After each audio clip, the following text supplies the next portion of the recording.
after a couple times of doing this, we realized that when you set these crush sleeves in the bumper itself, because you bore those holes out a little larger, they can fall over in there.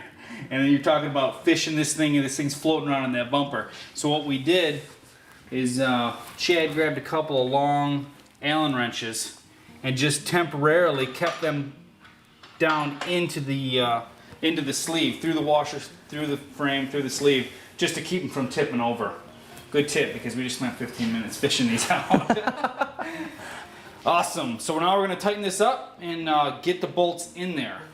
Right. Using the supplied hardware was the bolt and the washer. Slid it right through. And it came down through that hole that we bored out at the bottom. You can see at the bottom there as well. So now they'll secure with another nut and a washer. Now we believe that these are nylon or some type of there's some type of super hard plastic bushings, but these are the bushings that go into the A-arm. We ended up getting the one side in, and this is the best way we came up with doing it without having a machine shop or press. But it's difficult because I think it's the combination of the powder coat. It's a crazy tight fit. It is, but so, you saw that we softened up the angle, or the edge rather. It took the Dremel and that helps a lot. So here we go. It's going to get loud, and that's what we're going to start doing. You get that? Yep. So we've got one side. You got that? Yep. I'll hold this down. We're going to bash that in with a hammer. Yeah, I'll get it from here. Now this is for the top side, we slammed it in more or less. For the back side here, or for the other side of this bushing, we came up with this, and I wouldn't say ingenious, but homemade press. But it's pretty cool. Basically a chamois to protect the bushing from not getting all marred, because it is some sort of plastic. And then a speed square, because it's got that nice flat edge on it, kind of sat up. Had a nice flat edge to press against this bushing, and just a C-clamp, and just turn it on all home. Yep.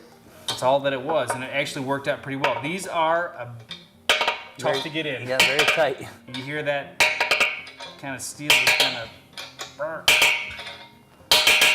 Yeah, what this is this is the hinge side, and I had to take just a little bit off with the Dremel tool, just on each end of this sleeve here.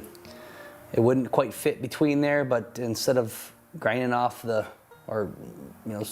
compromising the powder coating, we ended up going ahead and just grinding the sleeve itself. Fits in just nicely there, and that's the next step. The bushing that you just saw that we had in the bumper itself is now making its way into the bumper, or the A-frame here, the swing out, and we've had to use the hammer, pound it in. We went ahead and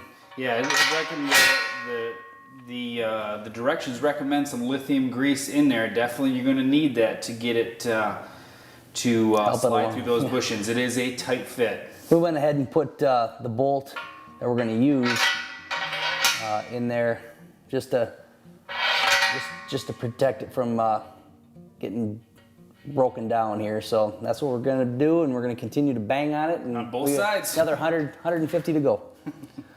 Okay, so what have we done? We pounded the bushings in. That was by far the hardest job, getting those sleeves inside the bushings. It was. So now it's just going to take a little bit of finessing. Lower it down just a little bit over there. And it is a press fit, but that's what you want. Yeah. And it's in there. So now, the hardware. The hardware. We had a question on the hardware. The last bolt we've got obviously is going to be for this with a washer, but there was a question on the nylon insert nut, and there was 2 of those left, which the nuts are too tall. There's not enough thread left to actually engage with the nylon portion of this nut, so which makes it really just a normal nut. But there was only a single crimp nut, And this crimp nut is just exactly what it's called, is a crimp nut. It's not quite round, and it's like a lock nut. So that's what we ended up thinking, that's going to be the best one to go with. So that's what we'll do, is we'll slide it through there, and with the washer and the crimp nut, and we should have this thing. It's about done. It's Hung. getting close. All right, now that it's mounted, what we're up to is the tire mount assembly, and what we came up with whatever hardware we had left was this bolt. We went with a lock washer with one large washer on top of it, and as you see here, this is where we ended up with as we put it through.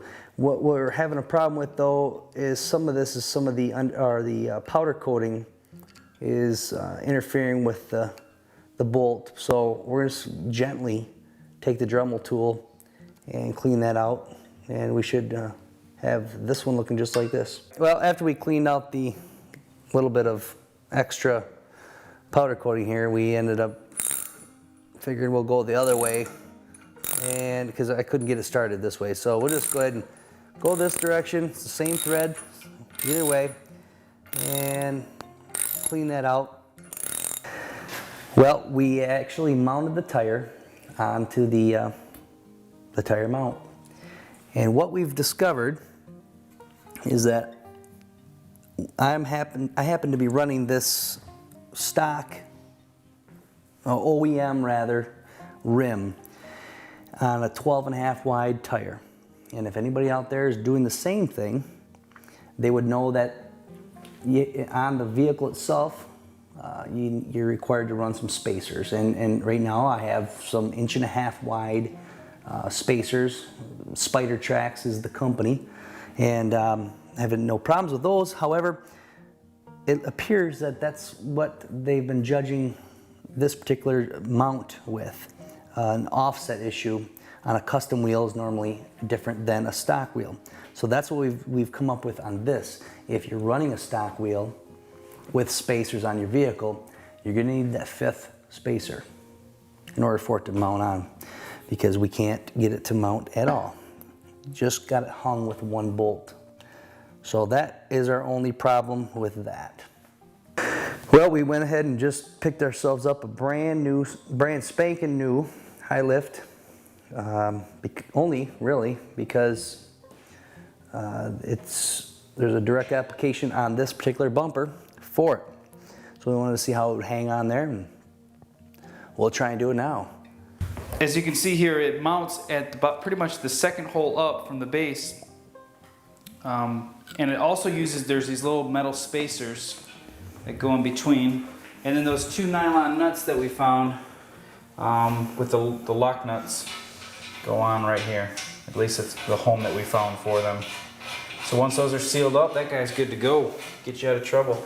All right, we went ahead and mounted the high lift jack. Just says Rancho advertise. And the one problem we have is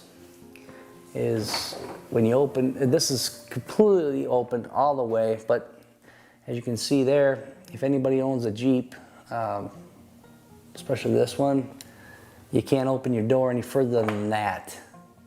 If you do, you're gonna have major problems, which probably negate anything you're trying to save by not hanging a 80-pound tire on your tailgate. So we're gonna come up with maybe something different.